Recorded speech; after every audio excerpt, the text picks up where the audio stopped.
নমস্কার, আমি অরিত্র বৈরাগী। আমার চ্যানেলে আপনাদের সবাইকে স্বাগত। আজকে যেই গল্পটি শুনবেন, মিশরীয় আতঙ্ক, লিখেছে অঙ্কিতা কর। অঙ্কিতা কর মূলত প্রতিলিপির একজন লেখিকা। আপনারা ওনাকে প্রতিলিপিতে ফলো করতে পারবেন। আর গল্পটি ভালো লাগলে লাইক, কমেন্ট, শেয়ার এবং অবশ্যই সাবস্ক্রাইব করবেন আরও নতুন নতুন গল্প এবং কবিতা পাওয়ার জন্য। তো শুনতে থাকুন আমার সাথে মিশরীয় আতঙ্ক।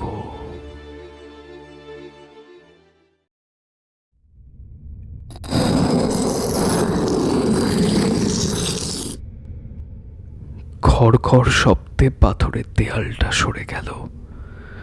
সামনে ইলেকট্রিক ল্যাম্পের ক্ষীণ আলোতে দেখতে পেলাম একটা সুড়ঙ্গ মুখ।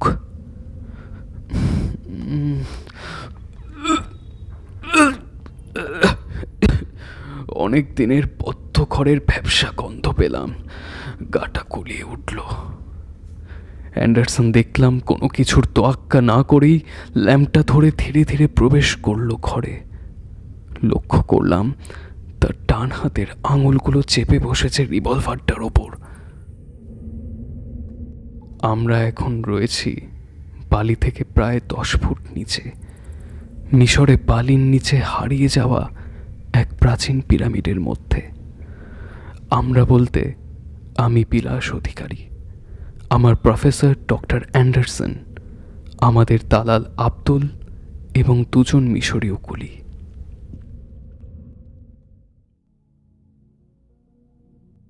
ইতিহাস নিয়ে মাস্টার ডিগ্রি করার সময়ই পৃথিবী বিখ্যাত মিশর বিশেষজ্ঞ ডক্টর অ্যান্ডারসনের the human mind of ancient Egypt বইটা পড়ে ওনাকে একটা ইমেল পাঠিয়েছিলাম আমার বায়োডাটা সহ আমার ইজিপ্টের ওপর করা একটা থিসিস। 15 দিন অপেক্ষা করার পর যখন হাল ছেড়ে দিয়েছি প্রায়, তখন তার সেক্রেটারির কাছ থেকে একটা ইমেল পাই। অ্যান্ডারসন আমাকে কিছুদিন তার সাথে কাজ করার সুযোগ দিয়েছেন। শুধু তাই না, মাসে মাসে কিছু টাকাও দেবেন। আমার কাছে এটি হাতে স্বর্গ পাওয়ার মতো ব্যাপার ছিল। 1 মাসের মধ্যে তার পাঠানো প্লেনের টিকিট নিয়ে মিশরে চলে এলাম। তারপর এই 3 মাস অনেক জায়গাতে গেছি তার সাথে। বারবার মনে হচ্ছে তিনি কিছু একটা খুঁজছেন, কিন্তু আমাকে বলতে চাইছেন না সেটা কি। অ্যান্ডারসনের সেক্রেটারি কাজটা আমি আসার পর থেকে আমিই করতাম। কাজ বলতে ছিল বেশ কিছু জায়গায় টাকা পাঠানো এবং অ্যান্ডারসনের বিশাল লাইব্রেরিটা গুছিয়ে রাখা। একটা বেশ বড় অঙ্কের টাকা আমি প্রতি মাসের শুরুতেই মিশরের একটা অনাথ আশ্রমে পাঠাতাম। সেই বিশাল বড় লাইব্রেরিটা আমার খুব পছন্দের ছিল, বিশেষ করে তার শেষ আলমারিতে রাখা বইগুলোর জন্য। সেগুলো ছিল মিশরীয় ব্ল্যাক ম্যাজিক বা তন্ত্রের ওপর। আমার যদিও একেবারে এগুলোতে বিশ্বাস ছিল না, কিন্তু অ্যান্ডারসন এগুলো প্রচণ্ড বিশ্বাস করতেন। বহুদিন মিশরে থাকার জন্য তার চিন্তাভাবনাগুলো অনেকটা প্রভাবিত হয়েছিল সাধারণ জনগণের কথার দ্বারা। তিনি মানতেন তিনি যে কাজগুলো করেন তার জন্য মিশরীয় দেবীদের অভিশাপ তার উপর নেমে আসে। তিনি বলতেন, "There is much darkness hidden in our mind than the whole world itself." এতদিন আমি বিশ্বাস করিনি অ্যান্ডারসনের কুসংস্কারে, কিন্তু আমার বিশ্বাসের চাকা ঘুরল, আর এমনভাবে ঘুরল যাতে আমার এতদিনের বিশ্বাস সমূলে উপড়ে গেল।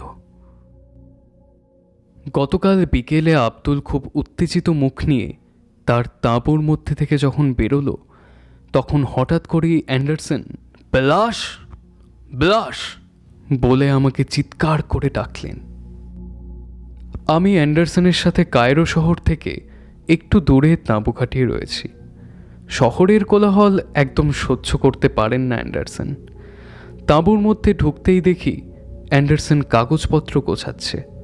আমাকে দেখে বলল, "বিলাস, তোমার পিরামিডের মধ্যে ঢোকার খুব ইচ্ছা ছিল না? সব গুছিয়ে নাও, কাল আমরা পিরামিডে ঢুকছি।"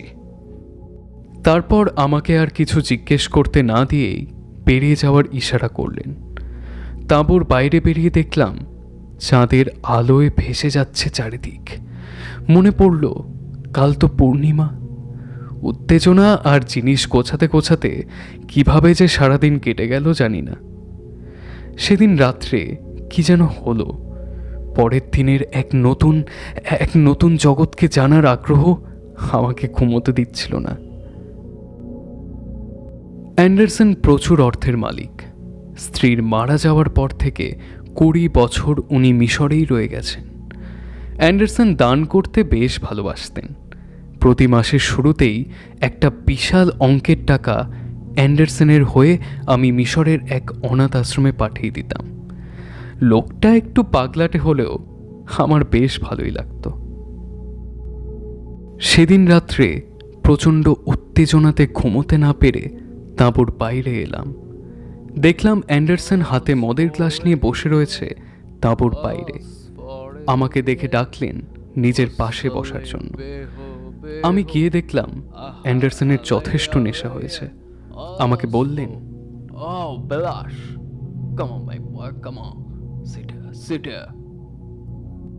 লিসেন বিলাস, সারা জীবন এত উপার্জন করলাম, কি যে হলো কিছুই বুঝলাম না। সারা জীবন টাকার পেছনে দৌড়াছি শুধু, কিন্তু পরে বুঝলাম সেগুলো কোনো কাজের না। কি করলাম এত অর্থ দিয়ে সারা জীবনে? অ্যান্ডারসনের চোখে নিরাশা স্পষ্ট। আমি বললাম, আপনি অনেক টাকা অনেক কিছুতে দান করেন। আমি দেখেছি আপনার জন্য একটা গোটা অনাথ আশ্রম চলে। হেসে উঠল অ্যান্ডারসন। সব কিছুর মূল্য থাকে জানো তো, সব কিছুর। এই দেখো তুমি, তোমার মতো কতজন আমার কাছে কাজ করতে চাইছিল, কাউকে নেয়নি। কেন বলো তো? আমি চুপ করে থাকলাম। এর উত্তর সত্যিই আমি জানি না। এই প্রশ্ন আমাকেও কাহিল করে। কেন এত ভালো ভালো মানুষ থাকতে উনি আমাকে নিজের কাছে রাখলেন? অ্যান্ডারসন আবার বলল, তোমার জন্মের সময় তোমার রাশি খুব শুভ জানো। বহু গ্রন্থে উল্লেখ আছে তোমরা খুব সহজে অন্য দুনিয়ার সাথে যোগাযোগ করতে পারো, তোমরা খুব ভালো ভেসেল হতে পারো। আর আমরা যে কাজ করে তাতে বহু দেবদেবী রুষ্ট হয় জানো। অভিশাপ নেমে আসে আমাদের ওপর। অ্যান্ডারসন থামল, তারপর আরও ঠান্ডা গলাতে বলল, কিন্তু তুমি থাকলে তারা সেভাবে কিছু করতে পারে না। আমি চুপ করে রইলাম। অ্যান্ডারসনের নেশা হচ্ছে। সে এবার চেয়ার থেকে উঠে টলমলো পায়ে হাঁটতে লাগলো নিজের তাঁবুর দিকে, আর বলতে লাগলো, কিছুই বেনামূল্য না, কিছুই বেনামূল্য না, সব কিছুর দাম আছে। তোমাকে দেখে কষ্ট হয়। ছোটবেলাতে তোমার মা বাবা ছেড়ে চলে গেছে তোমাকে অনাথ আশ্রমে। নিজের চেষ্টাতে লড়েছ, কিন্তু কতজন তোমাকে জানে? কতজন? কিন্তু একদিন সবাই জানবে তোমাকে, একদিন সবাই জানবে। অ্যান্ডারসন তাঁবুতে ঢুকে গেল। আমার মনটা চঞ্চল হয়ে উঠল। নিজের ছোটবেলার একাকিত্বগুলো ভেসে উঠল চোখের সামনে। সত্যি তো কেউ নেই আমার। আজ যদি আমি এই সুদূর দেশে কোনো কারণে হারিয়ে যাই, কেউ খোঁজ নেবে না আমার, কেউ না। আমি কিছু করতে চাই। হ্যাঁ, আমি কিছু করতে চাই যাতে সবাই মনে রাখুক আমাকে। ছোটবেলাতে রাতের অন্ধকারে এভাবেই নিজেকে বলে এসেছি, কিছু করতেই হবে যাতে মানুষ আমাকে জানে, যাতে মানুষ আমাকে চেনে। পরের দিন অ্যান্ডারসন বিশেষ কিছু বলল না, শুধু বিকেলবেলা একবার ডাকলো আমাকে। আমি ঢুকে দেখলাম সে গোছাচ্ছে সব কিছু। বিলাস, আমরা যে কাজ করি তাতে আমাদের অনেক বিপদ হতে পারে। হয়তো ওখানে ধস নেমে আটকে পড়ে আমাদের মৃত্যু হতে পারে। সবাই ফেরত নাও আসতে পারি, কিন্তু কিন্তু মনে রেখো, যদি আমরা সফল হতে পারি তবে সমস্ত পৃথিবীর নাম জানবে আমাদের। তুমি তুমি তৈরি তো? আমি কোনো উত্তর দিলাম না, শুধু চোয়াল শক্ত করে ঘাড় নাড়লাম। অ্যান্ডারসন সামনে এসে আমার দু কাঁধে হাত রাখলেন। তারপর বেশ কিছুক্ষণ আমার চোখের দিকে তাকিয়ে রইলেন। চোখ জলে ভরে গেল তার। ছলছল চোখে বললেন, বিলাস, তোমাকে আমি নিজের ছেলের মতো ভালোবাসি। এই অভিযানের পরিণাম কি হবে জানি না, কিন্তু মনে রেখো, সব কিছুর মূল্য আছে, সব কিছুর মূল্য আছে। বলে অ্যান্ডারসন নিজের টেবিলের দিকে গেলেন। সেখান থেকে নিজের রূপোর পেনটা তুলে আমার হাতে দিলেন। বিলাস, আমি দেখেছি তুমি এই পেনটা খুব পছন্দ করো। এটা আমার বিশেষ প্রিয়, তাই এটা তোমাকে দিলাম। আমার চোখে জল এলো। এই পেন ওনার স্ত্রী ওনাকে দিয়েছিলেন, কখনো কাজ ছাড়া করেননি তিনি। উনি আমাকে কতটা ভালোবাসেন আরও একবার প্রমাণ করতে চাইলেন যেন। আমি চোখের জল লুকোতে বাইরে চলে এলাম। সন্ধে নাগাদ আব্দুল এলো দুজন কুলিকে নিয়ে। জিপে করে নিঃশব্দে আমরা 5টা প্রাণী পৌঁছলাম দিগন্ত বিস্তৃত মরুরাজ্যে। প্রফেসর একটা জায়গাতে গাড়ি থামাতে বললেন। সেখানে দুজন কুলি দাঁড়িয়ে আছে। যতদূর চোখ যায় বালি ছাড়া আর কিছুই নেই। পিরামিডের কোনো চিহ্নই নেই। অ্যান্ডারসন আর আব্দুল ফিতে হাতে বালির ওপর কিছু একটা যেন মাপছিলেন। তারপর এক জায়গা দেখিয়ে আব্দুল মিশরীয় কুলিগুলোকে খুঁড়তে বলল। তারা তৈরিই ছিল। জিপের পেছন থেকে একটা লম্বা ইলেকট্রনিক যন্ত্র নিয়ে খুঁড়তে আরম্ভ করল। প্রায় 1 ঘন্টা খোঁড়ার পর দেখলাম একটা পাথরের দরজা, খাঁজে খাঁজে বালি। দরজার ওপর একটা বিভৎস প্রাণীর মুখ আঁকা। অ্যান্ডারসন হঠাৎ পকেট থেকে একটা ছুরি বার করলেন। নিজের বুড়ো আঙুলের ওপর বসিয়ে দিলেন ছুরিটা। রক্ত গড়িয়ে পড়ল। হাত না মুছেই অ্যান্ডারসন নিজের রক্তমাখা আঙুলটা ছড়িয়ে দিলেন সেই বিভৎস মূর্তির জিভের ওপর। আর সঙ্গে সঙ্গে ঘড় ঘড় শব্দে দরজা খুলে গেল। আমি জানতাম অ্যান্ডারসন ম্যাজিক আর কালোতন্ত্রতে বিশ্বাস করেন, কারণ তার মতে এটা ঘুমিয়ে থাকা আত্মাদের থেকে অনুমতি ভিক্ষা চাওয়া তাদের এত শতাব্দীর ঘুম ভাঙানোর জন্য। কিন্তু কোনোদিন নিজের চোখে দেখিনি তাকে এগুলো করতে। প্রশ্ন করার ইচ্ছে থাকলেও আমি চুপ করে রইলাম। বলা যায় না যদি অ্যান্ডারসন এত প্রশ্ন করার জন্য আমাকে না নিয়ে যেতে চান। সুড়ঙ্গের শেষ দেখা যাচ্ছে না, শুধু আমাদের 5 জোড়া পদশব্দ যেন কোনো এক শতাব্দী প্রাচীন সভ্যতার সুপ্ত অবস্থাকে জাগিয়ে তুলেছে। সেই ল্যাম্পের সামান্য আলো অন্ধকারকে দূর তো করতে পারছেই না, বরং যেন আরো বাড়িয়ে দিচ্ছে। অন্ধকারের মধ্যে যেন শত শত চোখ ঘুম ভেঙে তাকিয়ে আছে আমাদের দিকে। কতক্ষণ ধরে যে আমরা হাঁটছি জানি না। অন্ধকার ঘিরে ধরেছে আমাদের। নিজের পদশব্দে চমকে উঠছি, গুটিয়ে যাচ্ছি নিজের মধ্যেই। হঠাৎ মনে হলো সুড়ঙ্গটা শেষ হয়েছে। আমরা এসে দাঁড়িয়েছি একটা বিশাল হলঘরের মতো অংশে। হলঘরের ওয়ালে হায়ারোগ্লিফিক হরফে কিছু লেখা। প্রফেসরের কাছে যেটুকু পড়েছিলাম তাতে একটা কথাই বুঝলাম, সাবধান। ঘরের অনেক জায়গাতেই এই কথা লেখা। ঘরের মাঝে তাকালাম, এতক্ষণ খেয়াল করিনি। ঘরের মাঝে রয়েছে এক সমাধি, যার মধ্যে হয়তো ঘুমিয়ে আছে কোনো এক শতাব্দী প্রাচীন মমি। তবে তবে কি এটাই সেই আবিষ্কার যেটা খুঁজে চলেছে প্রফেসর এতদিন ধরে? আমি অবাক হয়ে দেখতে লাগলাম সেই দিকে। তীক্ষ্ণ দৃষ্টিতে এবার লক্ষ্য করলাম সমাধিটাকে ঘিরে মেঝেতে একটা বৃত্ত, তার মধ্যে সাবধান কথাটা বারবার লেখা। মনের মধ্যে একটা ভীতি শিরশিরিয়ে উঠল।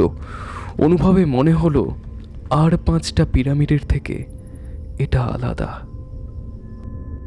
আমি চারিদিকে তাকাতে এত ব্যস্ত ছিলাম যে খেয়াল করিনি প্রফেসর আর আব্দুল কুলিদের পিঠ থেকে মাল নামিয়ে ব্যাগ খুলতে শুরু করেছে।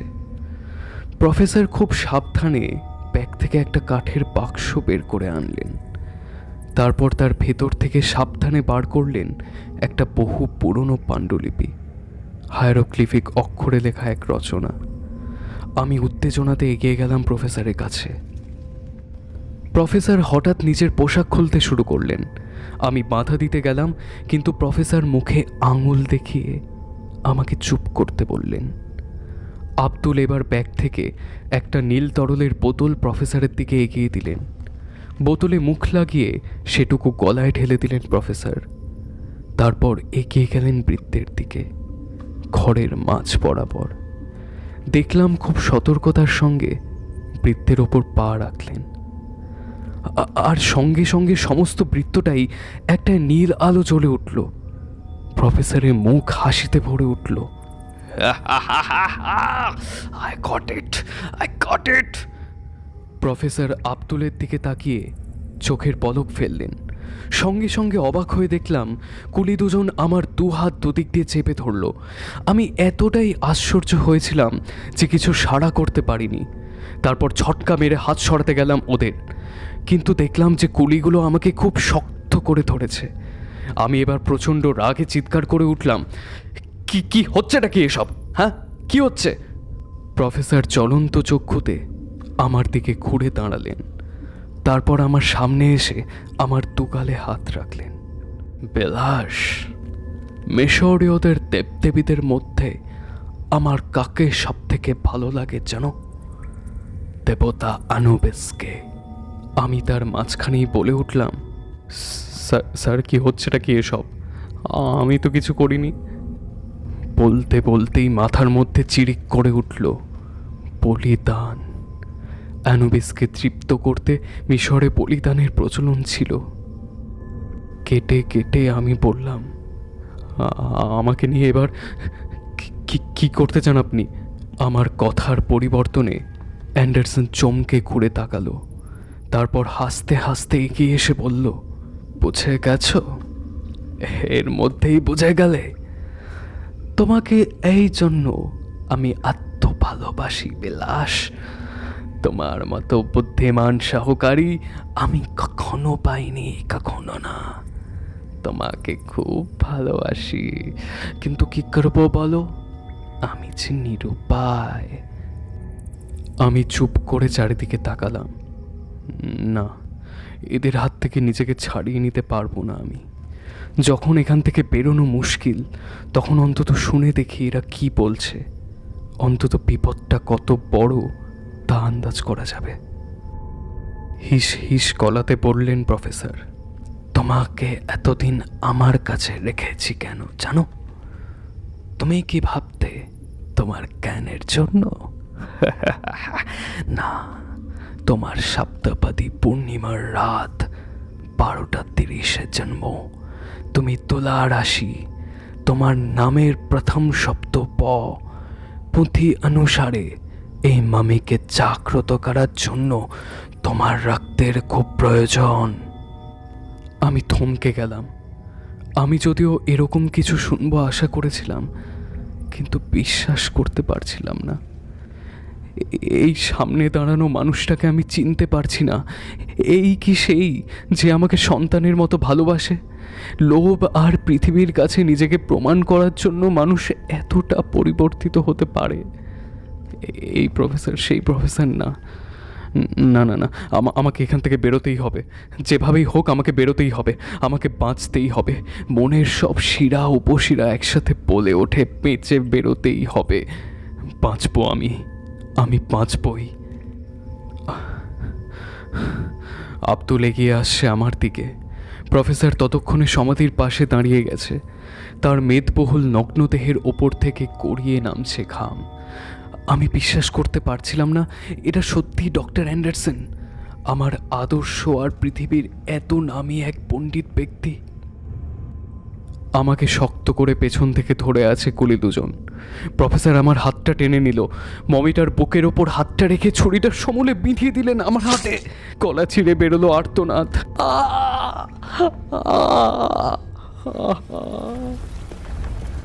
আমার আর্তনাদ থেমে যেতেই একটা মৃত কম্পন শুরু হলো। সম্ভবত আমার আর্তনাদের শব্দেই ধস নামলো। এবার আমরা সবাই বন্দী হব এই অন্ধকারে। কিন্তু কিন্তু হঠাৎ করে কানে এলো, সমস্ত ঘর জুড়ে যেন শত সহস্র শেয়াল গর্জে উঠল। ঘরটা যেন কাঁপতে শুরু করেছে। ব্যথা বলে আমি তাকিয়ে দেখছি, আমার হাত দিয়ে বেয়ে যাচ্ছে রক্তের ধারা মমিটাতে। আশ্চর্য হয়ে দেখছি মমিটার যেন আকার পরিবর্তন হচ্ছে। ধীরে ধীরে কাঁপছে মমিটা। প্রফেসর উল্লাসে পাগল হয়ে যাচ্ছে। আমার হাত ছেড়ে দিয়েছে ওরা। আমি চাইলেই পালাতে পারি, কিন্তু পারছি না। অনেক ভেবে আমার চোখ আটকে গেছে সামনের দৃশ্যে।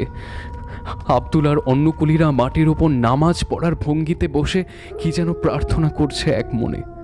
ঘরের কাঁপুনি বেড়ে যাচ্ছে, অসংখ্য শিয়ালের ডাকে কান পাতা যাচ্ছে না। মনে হচ্ছে অন্ধকারের প্রহরীরা জেগে উঠেছে, এগিয়ে আসছে আমাদের ছিঁড়ে খেতে।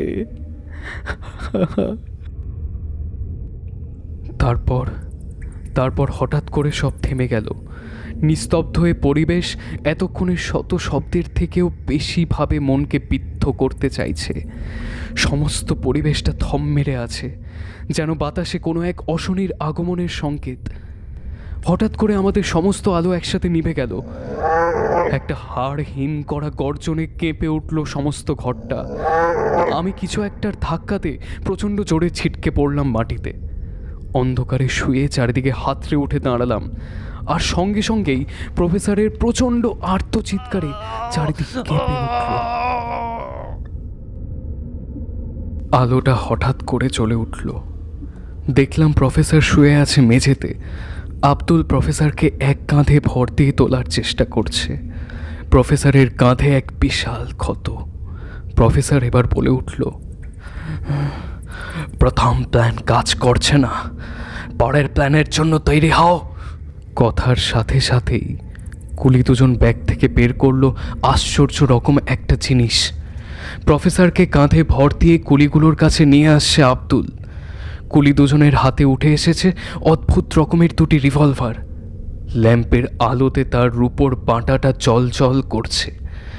এতক্ষণে আমার শিরশিরানি ফিরে এলো। প্রফেসরকে যে আহত করেছে সে এখানেই কোথাও আছে। আমাদের ল্যাম্পের আলো যতটা আলো করছে তার থেকে বাইরে শতাব্দী প্রাচীন অন্ধকার।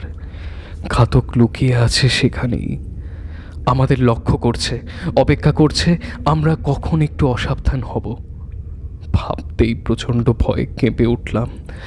বাঁচতে হলে প্রফেসরের কাছাকাছি থাকতে হবে, কারণ সম্ভবত প্রফেসরই একমাত্র এই প্রাণীটির বিষয়ে জানে।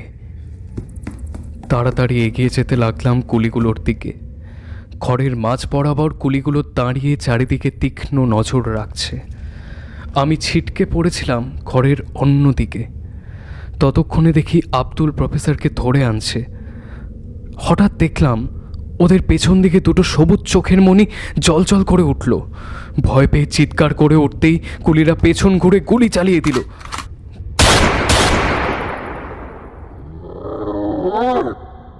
গুলির প্রতিধ্বনিত শব্দের সঙ্গেই শুনলাম একটা চান্তব চিৎকার। প্রফেসর আর আব্দুল পেছনে ফিরে একবার দেখেই আরও জোরে এগোতে লাগলো। ওদের পেছনে অন্ধকারের মধ্যে চান্তব শব্দটা বাড়ছে, যেন কেউ কাঁদছে। আমি দৌড়তে লাগলাম কুলিগুলোর কাছে, আর তখনই অনুভব করলাম ছিটকে পড়ার জন্য ডান পায়ের গোড়ালি মুচকে গেছে সম্ভবত। প্রফেসর চিৎকার করে ডাকলো কুলিদের, এই তোরা এসে ধর। একটা কুলি রিভলভার নিয়ে এগিয়ে গেল প্রফেসরকে ধরতে। তারা দুদিক দিয়ে ধরে আনছে। ঠিক সেই মুহূর্তে পেছনে অন্ধকার থেকে বেরিয়ে এলো এক বিশাল শরীর। আমার চিৎকারে প্রফেসর পেছনে ঘুরে আরো জোরে চলতে লাগলেন। কিন্তু জন্তুটা এসে গেছে কাছে। সেটা প্রচণ্ড গর্জন করে লাফ দিতেই প্রফেসর হঠাৎ পাশের কুলিটাকে ধাক্কা দিয়ে ফেলে দিলেন ওটার সামনে। জন্তুটা তাকে মুখে তুলে ছুটে মিলিয়ে গেল। কুলির আর্তনাদ শুরু হওয়ার আগেই মিলিয়ে গেল। আব্দুল আর দ্বিতীয় কুলি রেগে গিয়ে সম্ভবত কিছু বলতে যাচ্ছিল। প্রফেসর ব্যাগটা থেকে নিজের রিভলভারটা বের করে সোজা আব্দুলের মাথাতে ধরলেন। আব্দুল, এই জিনিসটার দাম কত তুমি আশা করি জানো। তুমি জেনে বুঝেই এসেছ। মনে রেখো, সব কিছুর মূল্য আছে, সব কিছুর মূল্য আছে। এখন তুমি ওর জন্য শোক করবে নাকি ওটাকে মারবে ভাবো। তবে বেশি ভাবার সময় নেই, কারণ সম্ভবত ওটার খাওয়া শেষ। আমি ওদের কাছে প্রায় চলে এসেছি। প্রফেসরের কথাতে আমি সেই অন্ধকারের দিকে তাকালাম। এতক্ষণ যে হাড় চিবানোর শব্দ আসছিল সেটা থেমে গেছে। সম্ভবত ওটা লক্ষ্য করেছে আমাদের। প্রফেসর আমাকে দেখতে পেয়ে এগিয়ে এলো। বেলাশ, আমি জানি তুমি আমার ওপর রেগে আছো, কিন্তু তুমি কোনোদিন ব্ল্যাক ম্যাজিককে বিশ্বাস করোনি, তাই তোমাকে জোর করতেই হলো। তোমার রক্ত ছাড়া এই প্রাণীকে জাগানোর কোনো রাস্তা ছিল না। জান্তব শব্দটা আবার শুনতে পাচ্ছি। প্রফেসর মৃত কুলির রিভলভার তুলে আমার দিকে বাড়িয়ে দিলেন। এবারে তুমি মরবে নাকি ওটাকে মেরে অতুল ঐশ্বর্য পাবে ভাবো। আমি রিভলভারটা তুলে নিলাম। প্রফেসরকে আমি কোনো দিনই ক্ষমা করব না, কিন্তু এই মুহূর্তে আমার অন্য কোনো উপায় জানা নেই নিজের জীবন বাঁচানোর। জান্তব শব্দটা কমে গেছে, সেটা চারিদিকে অন্ধকারে ঘুরছে। আমরা ঘরের মাঝে দাঁড়িয়ে একে অন্যের সাথে পিঠ লাগিয়ে চারিদিকে নজর রাখছি। প্রফেসর কথা বললেন, এভাবে হবে না, ওটাকে টপ দিতে হবে। প্রফেসর আর আব্দুলের চোখে চোখে কথা হলো, আর আব্দুল ঘুরেই গুলি করলো অপর কুলির পায়ে। প্রচণ্ড চিৎকার করে সে বসে পড়তেই অন্ধকার থেকে আরও একটা জান্তব চিৎকার ভেসে এলো। আমি প্রতিবাদ ভুলে গেছি। এখন ভালো হওয়ার সময় না, নিজেকে বাঁচতে হবে, বাঁচতেই হবে। প্রফেসর আর আব্দুল কুলিকে টেনে একটু দূরে রাখল। সে মিশরীয় ভাষাতে বারবার প্রাণভিক্ষা চাইছে, বলছে তার বউ আর ছেলে তাকে ছাড়া বাঁচবে না। কিন্তু তার শত প্রার্থনা শুনেও প্রফেসরের মুখের একটা রেখারও পরিবর্তন হচ্ছে না। আমার হাত কাঁপছে। সত্যি মিথ্যার দ্বন্দ্বে ভুগছি আমি। চোখের সামনে জীবন্ত মানুষটাকে টোপ হতে দেখে নিজের কিছুক্ষণ আগের অবস্থার কথা মনে পড়ছে। এই দুজন কুলি আমাকে এভাবে মৃত্যুমুখে ফেলে দিচ্ছিল। আমার তো আনন্দ হবার কথা, কিন্তু পারছি কই? আমি না ভারতবর্ষের ছেলে? নিজের জীবন দিয়ে মানুষকে রক্ষা আমার রক্তে আছে। অতিথি আমাদের দেশে নারায়ণ রূপে পুজো পায়, সেবা আমাদের সাধারণ গুণ, অথচ কিন্তু আমি বাঁচতে চাই। এই জগৎ থেকে বেরিয়ে আমি পৃথিবীর বুকে নিজের নাম দেখাতে চাই। আমি থেমে গেলাম। বাঁচতেই হবে আমাকে। রিভলভারটা শক্ত করে ধরলাম।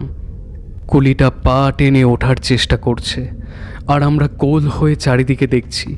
চোখে ধাঁধা লাগছে। দেয়ালের গায়ে চোখে পড়ছে অনেক আঁকা ছবি।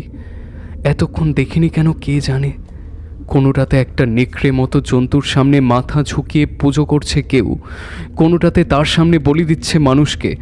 মুহূর্তগুলো লম্বা লাগছে। কুলির থেকে আমরা ধীরে ধীরে সরে যাচ্ছি বেদির কাছে।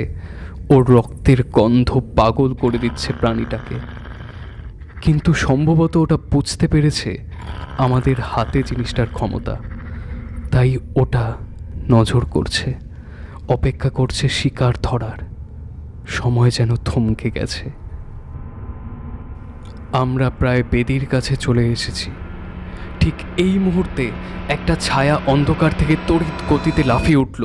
কুলিটা প্রাণ ভয়ে আর্তনাদ করে উঠল, আর সঙ্গে সঙ্গেই আমার, আব্দুল এবং প্রফেসরের রিভলভার একসাথে গর্জে উঠল। কিন্তু ততক্ষণে দেরি হয়ে গেছে। কুলির ওপর ঝাঁপিয়ে পড়ে ওটা গলা কামড়ে ছিঁড়ে নিয়েছে। কুলির আর্তনাদ মাঝপথে থেমে গেছে। এবার মুখ তুলে উঠে দাঁড়ালো ওটা, আর মুহূর্তেই মিলিয়ে গেল অন্ধকারের মধ্যে। প্রফেসর গর্জে উঠলেন, আব্দুল, আর দেরি করো না। একটু আগেই প্রফেসর বলেছে আমাদের কি করতে হবে। সেই মৃত কুলিকে টানতে টানতে আমরা আনলাম বেদির ওপর। কুলির রক্ত বেদির ওপর ভেসে যেতে লাগলো। প্রফেসর চিৎকার করে উঠল, এবার এবার আমাকে আর জোর করতে হলো না। প্রফেসরের হাত থেকে ছুরিটা নিয়ে আমার হাতের ওপর বেশ গভীর করে কেটে ফেললাম।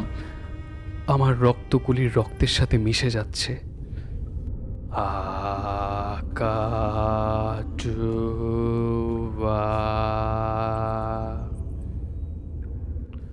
হঠাৎ পেছন থেকে প্রফেসরের গুরুগম্ভীর গলার আবৃত্তি ভেসে এলো।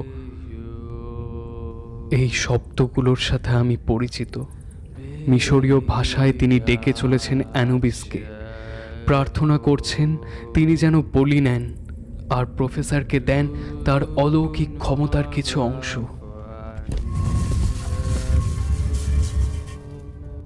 ঘড়ঘড় করে আবার খুলতে শুরু করেছে পাথর, যা এতদিন ধরে বন্দি রেখেছিল এই আতঙ্ককে।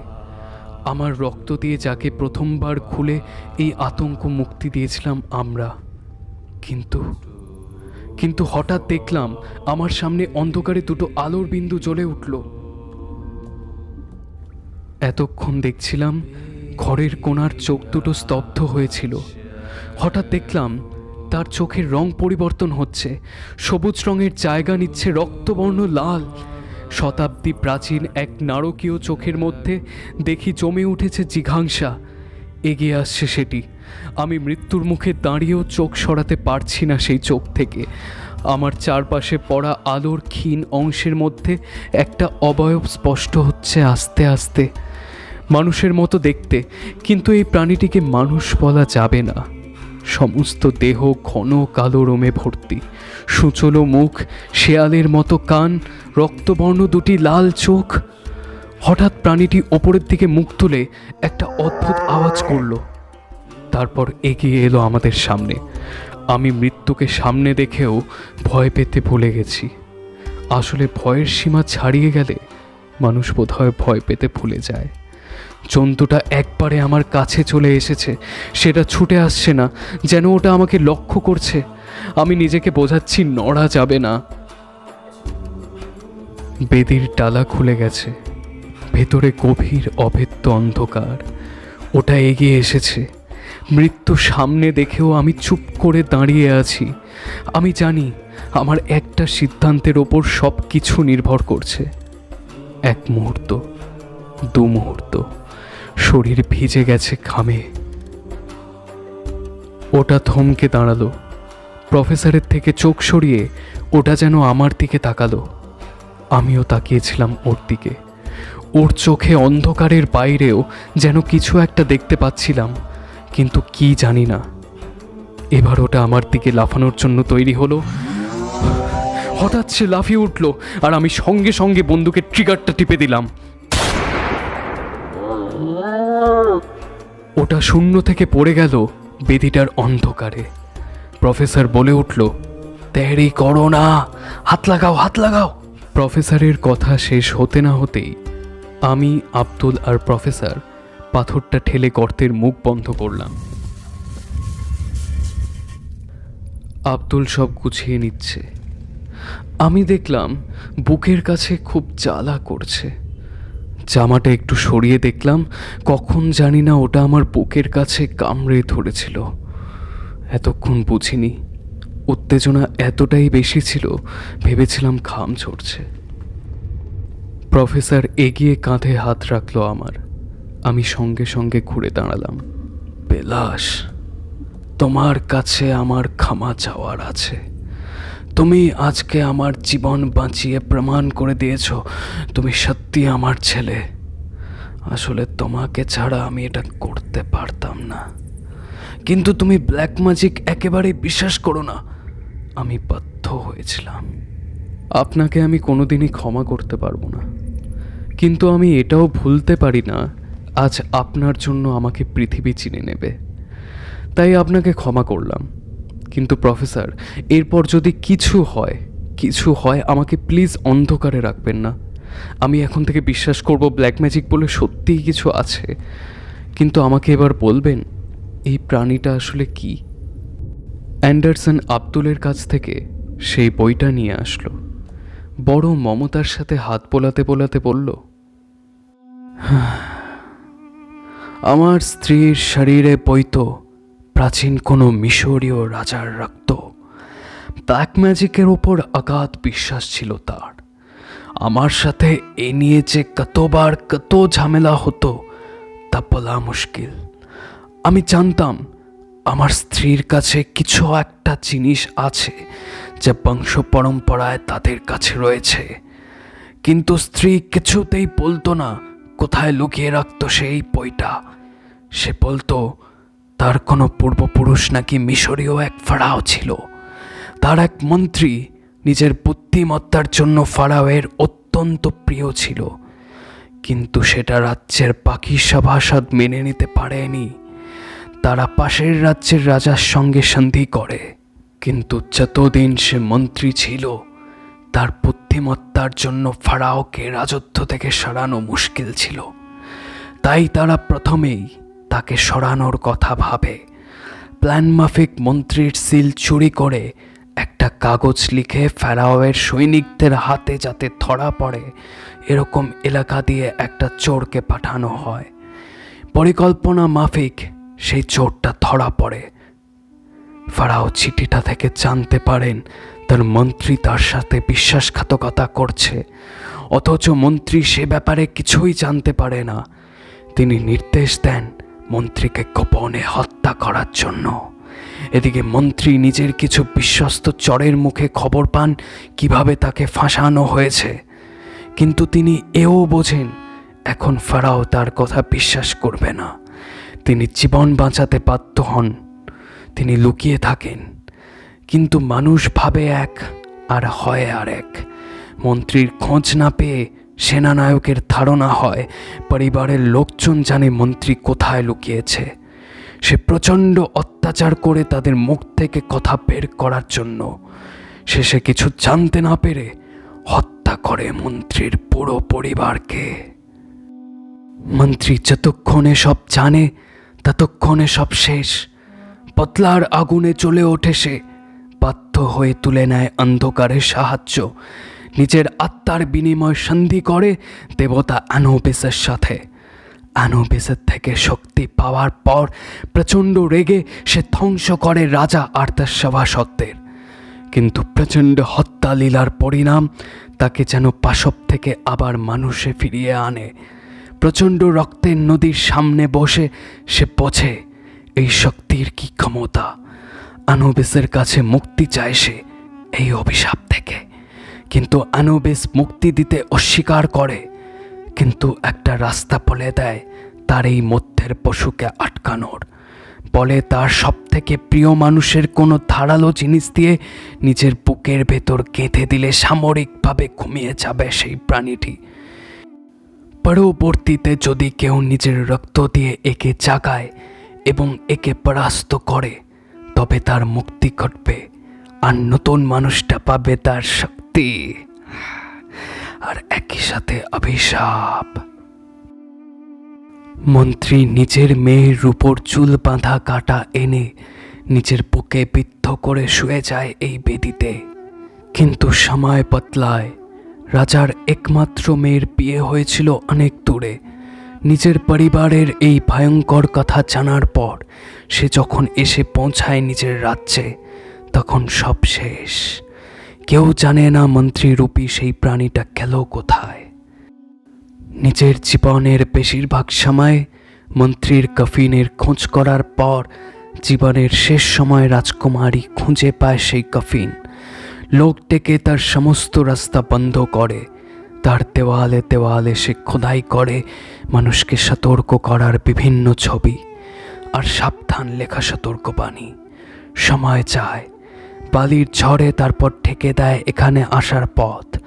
সমস্ত শ্রমিকদের চিপ কেটে দেওয়ার নির্দেশ দেয় সে, যাতে কোনোভাবেই বাইরে না আসে এই শক্তিকে পাওয়ার পথ।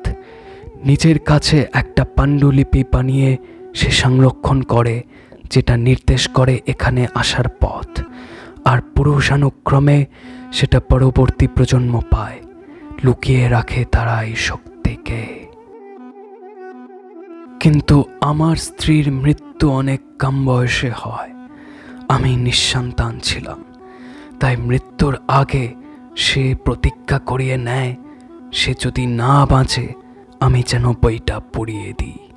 কারণ বইটা শুধু এই পিরামিডে আসার রাস্তার কথা বলেনি, বলেছে আরও অনেক গুপ্তবিদ্যার কথা। কিন্তু আমি পারিনি তার কথা রাখতে। আমার স্ত্রী আমাকে মৃত্যুর আগে অবধি বলেনি কোথায় আছে সেই বইটা।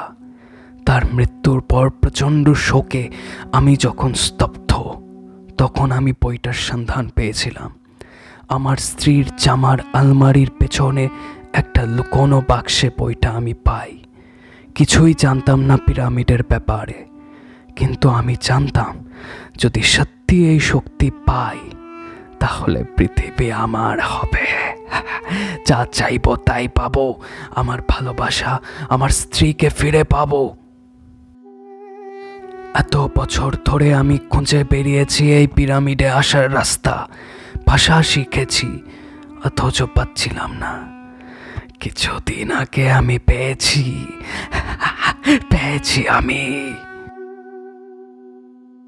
আমি এতক্ষণে কথা বললাম, কিন্তু প্রফেসর, আপনি এতদিন পাননি, কিন্তু এবার পেলেন কি করে? প্রফেসর ঘুরে দাঁড়িয়ে হাসল। কারণ আমি এতদিন টোপ ফেলিনি, এবার আমি ফেলেছি। আমি অবাক হয়ে বললাম, মানে? প্রফেসর বললেন, সব কিছুর মূল্য আছে বিলাস, সব কিছুর মূল্য আছে। আমি চুপ করে গেলাম। প্রফেসর এগিয়ে যাচ্ছেন, আব্দুল রেডি হয়েছে। আমি দেখলাম প্রফেসরের কাঁধের ক্ষত থেকে রক্ত বেরিয়েই চলেছে। এত রক্ত বেরিয়ে যাওয়ার পর কিভাবে স্বাভাবিক আছেন কে জানে। আমি বললাম, প্রফেসর, আপনার কাঁধের ক্ষতটার খুব খারাপ অবস্থা তো? প্রফেসর বললেন, এর জন্যই তো এত কষ্ট, এটাই তো পেতে চেয়েছি। আমি বুঝতে পারলাম না ঠিক কি বলতে চাইছেন উনি। আমি বললাম, এই শক্তি পাওয়ার থেকে না পাওয়া ভালো। ওই শক্তি ওভাবেই বন্দি থাক, আমরা যে বাইরে যেতে পারছি এটাই অনেক। আমার কথার শব্দ ঢাকা পড়ে গেল প্রচণ্ড গর্জনে। বেদির ঢাকা সরিয়ে উঠে এসেছে সেই প্রাণীটা। আমাদের কারোর কাছে রিভলভার নেই, কারণ সেটা ব্যাগে ঢোকানো। আব্দুল লাফিয়ে ব্যাগের দিকে যেতেই ওটা লাফ দিয়ে মাঝপথেই আব্দুলের ধর থেকে মাথা আলাদা করে দিল। এবার ওটা ঘুরে দাঁড়িয়েছে প্রফেসরের দিকে। প্রফেসর কথা বলছে, তুমি আমাকে কামড় বসিয়েছ, তোমার শক্তি স্থানান্তরিত করেছ আমার মধ্যে। আমি এখন শক্তিমান, সবকিছু আমার। জন্তুটা থেমে গেছে। আমি বিস্মিত হয়ে দেখছি, এবার বুঝতে পারছি প্রফেসরের বলা গল্পটা। তাহলে এভাবেই রক্তের মধ্য দিয়ে কামড়ে শক্তি যাবে পরবর্তী শরীরে। আমি ভুল বুঝেছিলাম যে প্রফেসর শক্তি পায়নি। প্রফেসর পেয়েছে সেই শক্তি। টোপ দিয়ে। আমার মাথা কাজ করছে না, অনেক কিছু মাথাতে আসছে। এখানে আসার কিছু মাস আগে তাঁবুর মধ্যে থেকে আব্দুল আর প্রফেসরের কিছু কথা এমনই কানে এসেছিল। প্রফেসর ফোনে বলেছিলেন, টোপ, এত টোপ পাবো কোথায়? কি বলছো আব্দুল? লোকে জানলে কি হবে? পুলিশ তুলে নেবে আমাকে। অনাথ আশ্রম? পাগল তুমি? টাকাটা কথা না, সে আমি করব, কিন্তু মনে পড়ল প্রতিবার পিরামিডের খোঁজে যাওয়ার সময় জিপের পেছনে একটা করে নতুন বাচ্চা থাকতো। টোপ। মাথা ঝিমঝিম করে উঠল। মনে পড়ল এই পিরামিডে আসার দরজাটা খোলার জন্য নিজের হাতের রক্ত দিয়েছেন প্রফেসর। মনে পড়ল প্রতি মাসে একটা বিশাল অঙ্কের টাকা আমি পাঠাই অনাথ আশ্রমে। আগে ভাবতাম সেটা পরোপকার। এখানে আসার আগের দিন এই পরোপকার বলতে প্রফেসর বলেছিলেন সব কিছুর মূল্য আছে। মাথাটা পরিষ্কার হয়ে গেল। এই টোপ কি জিনিস আমি বুঝতে পেরেছি। ভয়ে ঘেন্নায় আমার শরীর শিরশির করছে, রাগ হচ্ছে প্রচণ্ড। ক্ষমতার লোভে কত মানুষের জীবন নিয়েছে এই প্রফেসর। মনের মধ্যে সব সুর এক হয়েছে। আমি চাই এখানেই মৃত্যু হোক আমার, আর সঙ্গে সঙ্গে মৃত্যু হোক এই প্রফেসরের। এই প্রফেসর এই শক্তি নিয়ে যদি বাইরে যায় তবে আরও কত মানুষের মৃত্যু হবে কেউ জানে না। আমি চাই প্রাণীটা মেরে ফেলুক প্রফেসর আর আমাকেও। মুহূর্তেই কি যেন হলো। প্রাণীটা এতক্ষণে গুটিয়েছিল, এবার আবার সোজা হলো। প্রাণীটা সোজা হয়ে তাকালো আমার দিকে। অদ্ভুত এক অনুভূতি হলো আমার। আমি যেন প্রাণীটার ভাষা বুঝে উঠলাম। প্রফেসর আবার প্রাণীটাকে উঠে দাঁড়াতে দেখে সামনে গেলেন ওটার। তার ভীতি কেটে গেছে। তিনি বুঝে গেছেন তিনি সর্বশক্তিমান। নিজের হাত বাড়িয়ে প্রাণীটার মাথাতে হাত রাখতে গেলেন। এবার প্রাণীটার সাথে আমার একবার চোখে চোখে কথা হলো যেন। পর মুহূর্তেই তার চোখের হিংস্রতা ফিরে এলো। মুহূর্তেই প্রফেসরের হাত কামড়ে ছিঁড়ে নিল সেটি।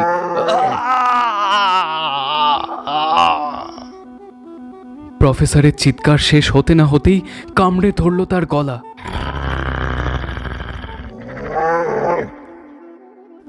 মৃত্যু চিৎকার থেমে গেছে প্রফেসরের লাশটা ছুঁড়ে ফেলে ওটা এগিয়ে আসতে লাগলো আমার দিকে। একটুও ভয় লাগছে না আমার। ওই চোখের ভাষা যেন আমি পড়তে পারছি। ওটা ক্লান্ত, বিধ্বস্ত, প্রচণ্ড অনুশোচনার আগুনে চলছে 3000 বছর ধরে। ওটা ঘুমিয়েছিল এতদিন, বয়ে নিয়ে যাচ্ছিল অভিশাপ, শক্তির অহংকারে খুন করেছিল সে অনেক মানুষকে, রাগে অন্ধ হয়ে শেষ করেছিল একটা রাজ্য। কিন্তু সব কিছুর যেমন মূল্য আছে, তেমনি এই শক্তির মূল্য চুকিয়েছে সে মুক্তি চায়।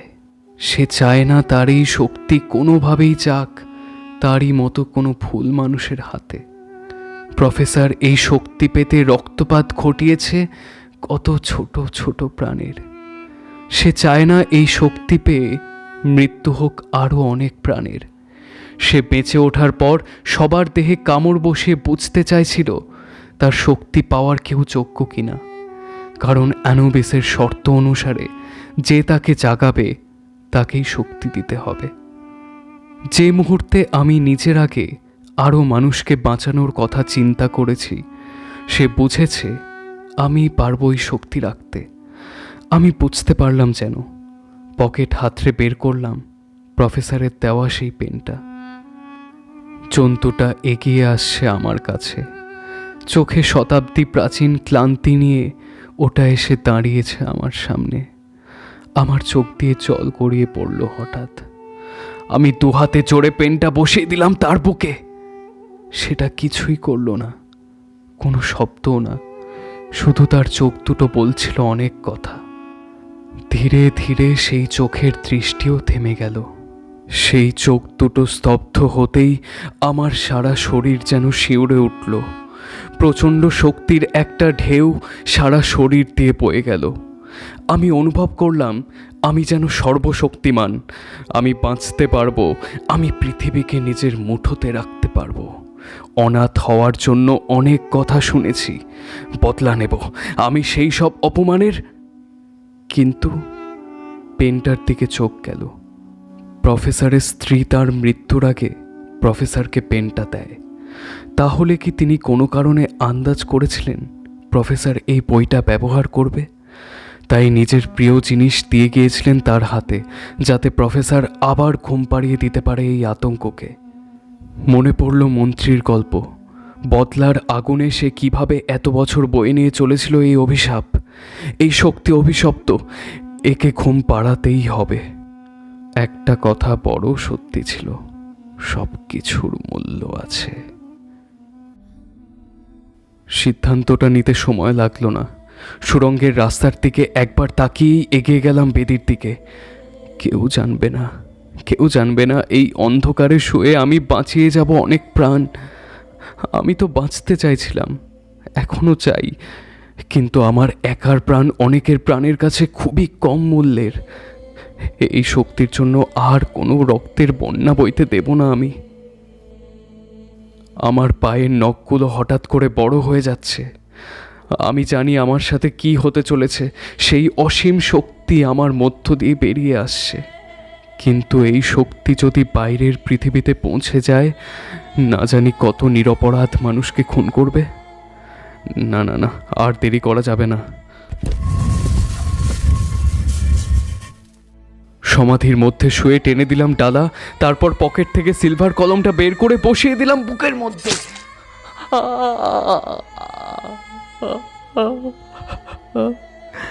অসীম কষ্ট পেয়ে পৃথিবীকে অন্ধকার হতে দেখলাম। অন্ধকারে গভীরে প্রচণ্ড ব্যথাতে আর ভয়ে আঁতকে উঠলাম, কিন্তু ডালা খুললাম না। কেউ জানলো না, কেউ জানলো না।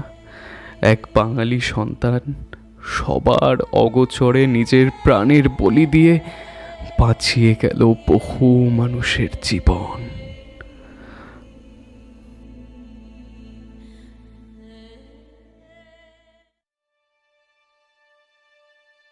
এতক্ষণ শুনছিলেন মিশরীয় আতঙ্ক, লিখেছে অঙ্কিতা কর। আরও নতুন নতুন গল্প, কবিতা পেতে সাবস্ক্রাইব করুন আমার চ্যানেলটিকে এবং পাশের বেল আইকনটিকে অবশ্যই টিপে দিন। ধন্যবাদ।